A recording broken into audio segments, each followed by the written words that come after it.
Hey, what's up, everybody? It's Erskine the Prophet, E to P, here to do another video. This video is going to be my UFC 259 review. UFC 259 on paper was one of the biggest pay-per-views ever. I mean, the event was so huge, the guys like Joseph Benavidez and Dominic Cruz actually had to fight on the undercard. That's how many big fights there were on this card.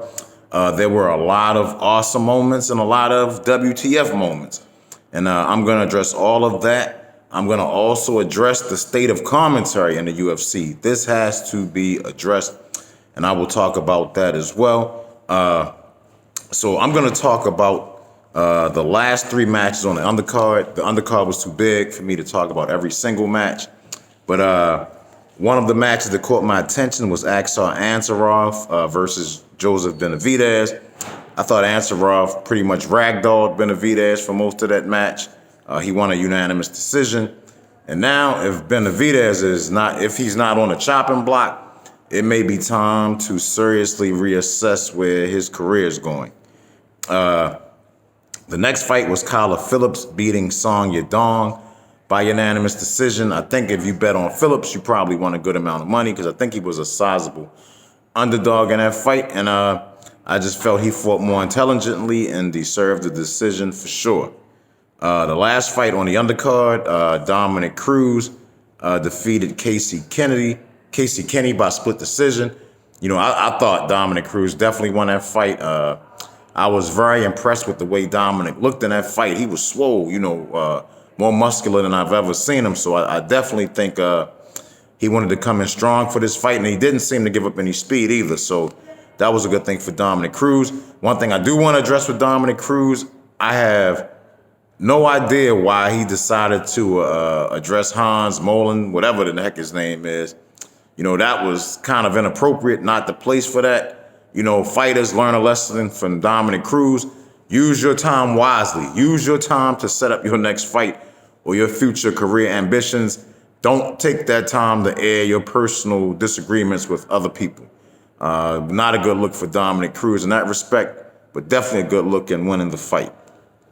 So let's get to the main card. Alexander Rakic versus Thiago Santos. Alexander Rakic won that fight via unanimous decision. Now, one thing I noticed in that fight is that one of the greatest punches, the best punches, the hardest hitters in light heavyweight didn't throw any punches in that fight. I mean, I think he threw a few punches on a break once or twice, but other than that, he didn't throw any punches at all. All he did was throw kicks. And I'm surprised that the commentators didn't bring that up, didn't make mention of that. I guess they were too busy talking about other things, but I was shocked that Thiago Santos didn't throw any punches. Y'all might not believe this, but this guy actually beat the current light heavyweight champion. He knocked out Jan Blachowicz. That's what led to him getting a title shot against Jon Jones, because he had blazed the path at light heavyweight. But this version of Thiago Santos, I don't know if he still has that Glover Teixeira loss in his mind and is affecting him. But this was not a good look for Thiago Santos. He definitely lost that fight. I don't know, why he didn't throw any punches. Like I said, this guy, to be honest, if I thought Jan Blachowicz had a very dangerous opponent, I thought the most dangerous opponent for him in the division would be Thiago Santos. And not just because he knocked him out already, but just because of how hard and fast he hits. But he definitely didn't show it in his fight against Alexander Rakic. Hats off to him in a very uneventful fight. Next fight, Islam Makhachev defeats Drew Dober. For some reason, Islam was getting quite a bit of hate, but I was very impressed with Islam in this fight. Totally manhandled Drew Dober. I've never seen Drew Dober get manhandled like he did against Islam. Islam took him down and broke him.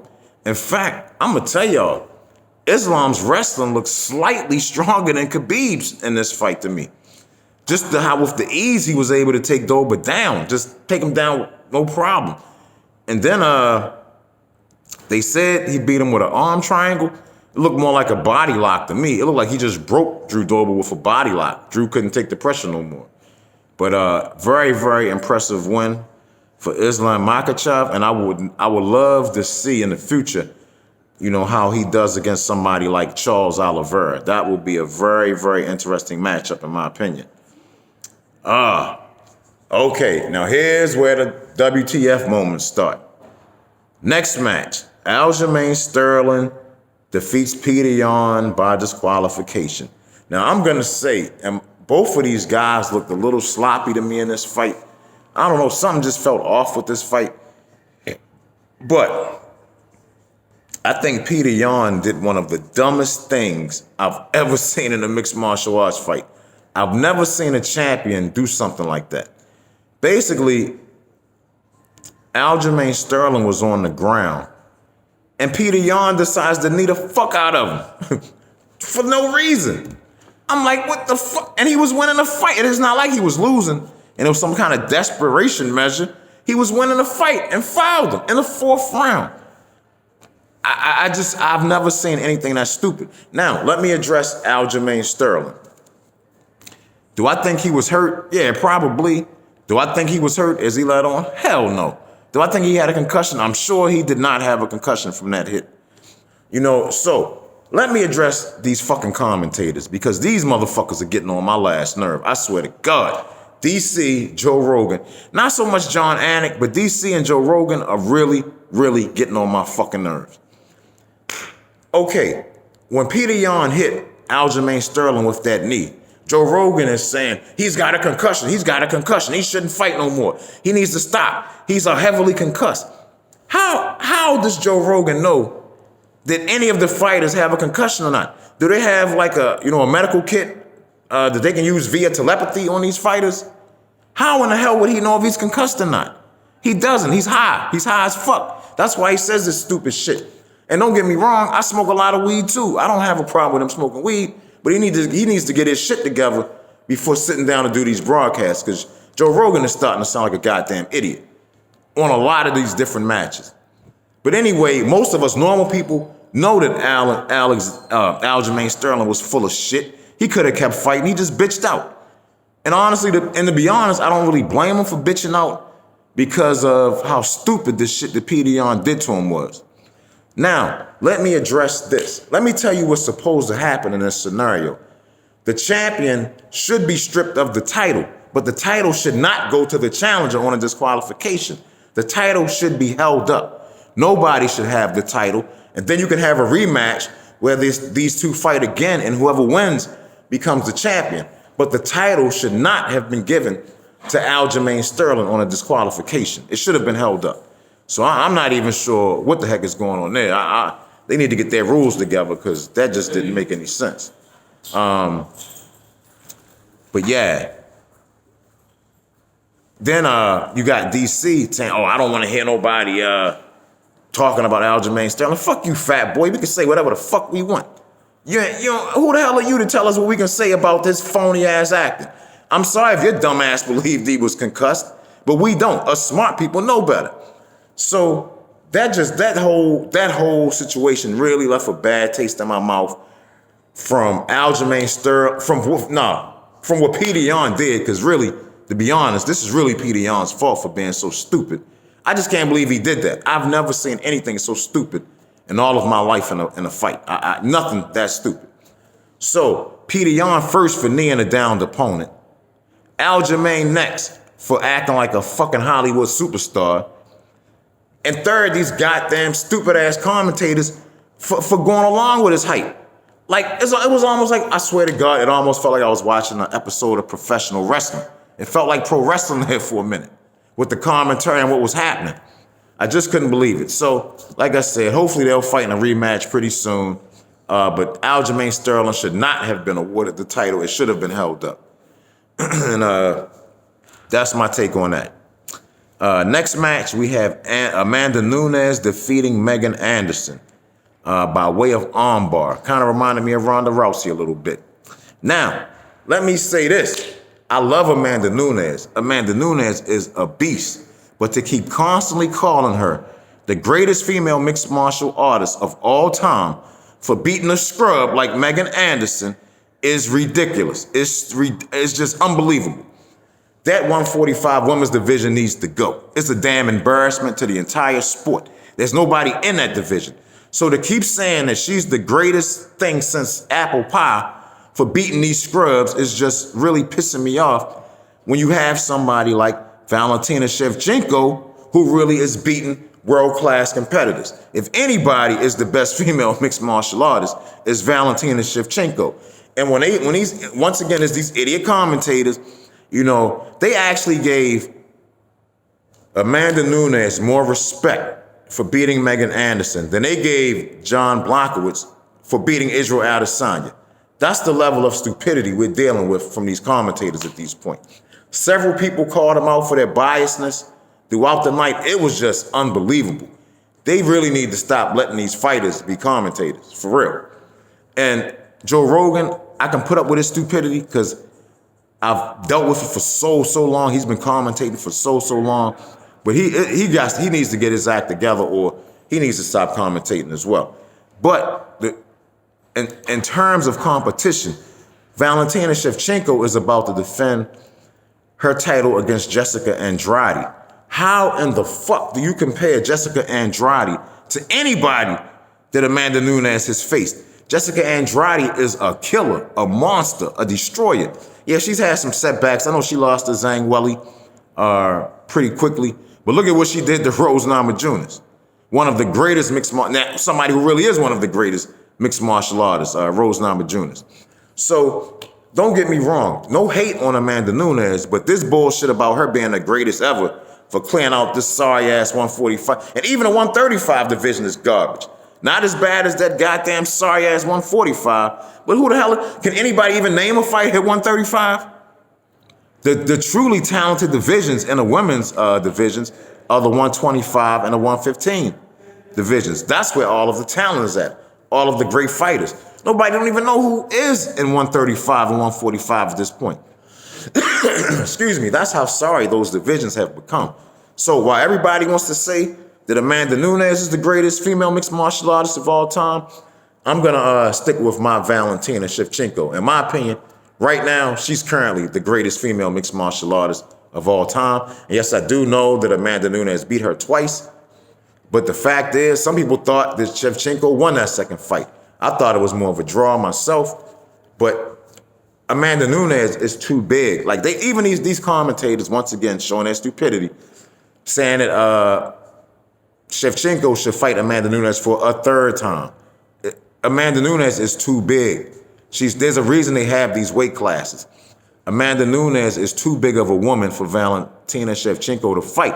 And even with that size discrepancy, Valentina more than held her own against Amanda Nunes, which is why, in my opinion, she's the greatest female mixed martial artist of all time. And Amanda Nunes would be number 2, to be honest. And while we're all talking about it, get rid of that fucking sorry-ass 145 women's division. Like I said, it's an embarrassment to mixed martial arts. Anyway, on to the next fight. The last fight of the night was Jon Blachowicz defeating Israel Adesanya by unanimous decision. Now, I just want to say, I thought it was a hell of a fight, and my hat goes off to both Jon and Izzy. I love both of these fighters. They're both true champions. And I don't think Israel should feel ashamed at all about losing to Jon Blachowicz, which brings me to somebody I need to address real quick. I need to address this idiotic sociopath, the former light heavyweight champion of the world, Jon Jones. This troll is getting on my last nerve. I mean, he has no type of class, no respect, no anything. I mean, it's hard to believe that he could possibly be the greatest champion of all time with the way he behaves. The stuff he says is just, like, somebody need to tell this dude, man, you making yourself look real bad. Constantly trolling people like Israel or DC. It just gets old, you know what I mean? It's just uncalled for. It was a really bad look for Jon Jones that night. And it just really goes to show that motherfucker must truly be miserable and really hate his life, because he never has anything good to say. You know, I wish he would just sit there and shut the fuck up. Hopefully one day he'll get banned from Twitter and we won't ever have to hear from him again. But to come out talking shit about Izzy after this fight was just totally uncalled for, reprehensible, and ridiculous, disgusting. Fuck Jon Jones. Now, back to the Jan versus Izzy fight. Honestly, I thought Jan won most of those rounds. I thought Izzy might have won one round. But I noticed that Dana White came out talking about 250, 245 is ridiculous. It's unbelievable. But okay, if Jan won 4 of those rounds, that would be 250 to 246. So you're talking like a 1 point difference. It's just like Jan Blachowicz just gets such disrespect. It's unbelievable. And I don't know why. I guess they figured he lost to Thiago Santos and he lost to some other guys. He's not the real deal. But do y'all remember that Stipe Miocic lost to Stefan fucking Struve at one point? It happens. Fighters lose fights. You know what I'm saying? You got the fighters like DC and Jon Jones who don't lose, but they're a very rare breed. Most fighters lose fights. It's how you come back from those losses that determines what kind of fighter you're really going to be. And Jan Blachowicz has proven that he's the real fucking deal. Let me remind y'all, he knocked out Corey Anderson. After Corey Anderson had just knocked out, I can't remember that big tall dude that he knocked out, but he knocked out Corey Anderson, and then he knocked out Dominic Reyes after that. Do anybody remember the fight that Dominic Reyes gave to Jon Jones? I personally believe Dominic Reyes beat Jon Jones. No doubt about it, he beat Jon Jones. And Jan knocked him out to win the title. And then he just beat one of the greatest, possibly the greatest mixed martial artists of all time in Israel Adesanya. And I tell you what about Israel Adesanya, if he truly conditions himself correctly to move up to 205, meaning making the weight, having the size and the strength to truly compete, man, I'm going to tell y'all, Izzy probably could be the light heavyweight champion at some point. Because, even though Jan won the fight, I was still very impressed with Izzy in that fight. Izzy is a beast. Jan is a beast. Now, I'm going to tell y'all something after the fight. Did y'all notice that they interviewed Izzy first? The only time that happened the whole night. They interviewed the loser of the fight before they interviewed the winner of the fight. Now, Joe Rogan's dumbass didn't even know that Jan Blachowicz never fought at middleweight. He probably got confused thinking that Thiago Santos beat him at middleweight, when in reality, Thiago Santos beat him at light heavyweight. Like I said, that's why he got the title shot against Jon Jones, because he was on a roll and knocking out everybody at light heavyweight after he moved up. Same thing with Anthony Smith. Anthony Smith was on a roll after coming from middleweight. And that's why he got a title shot. But just the disrespect that even the commentary during the fight, if you listen to the commentators, you would have sworn that Izzy was destroying Jan Blachowicz. But I'm going to tell you, I'm really going to get to the point when it comes to certain fights, I'm just going to cut the volume down. I'm just going to mute that shit so I don't have to hear these idiots, because they got to do something about Fat Boy and Weed Boy for sure. I don't really have a big problem with Jon Anik, but them other two, they need to get their shit together for real, because they're becoming an embarrassment, and it's getting hard to even listen to a fight being called because they're so bad at this point. Those are pretty much my thoughts on UFC 259. I thought it was a great event. Like I said, it had some moments where I'm like, what the F is going on? These commentators made it a little less enjoyable for me as well, because, they rather talk about aspects of the fight game than calling a fight that's in front of them. They rather talk about inside information that most fans don't know or give a fuck about than talk about the fight that's going on in front of them. And then they're saying shit that don't even make sense. And I'm like, I know a lot of the times we see fights in different ways. Trust me, I did a Leon Edwards video that I got a lot of hate for. A lot of people evidently didn't agree with that video. So I know that we as fight fans can see things in different ways, but sometimes some things it's just crystal clear. And Jan Blachowicz being disrespected is crystal clear. Hopefully that will change now that he's beat a world-class fighter. I expect Israel Adesanya to go back down to middleweight, rule that division like he said. And there are plenty of contenders for Jan to face in the future. But anyway, like I said, that's my take on UFC 259. I thought it was a pretty good pay-per-view, all in all. Definitely on paper it was.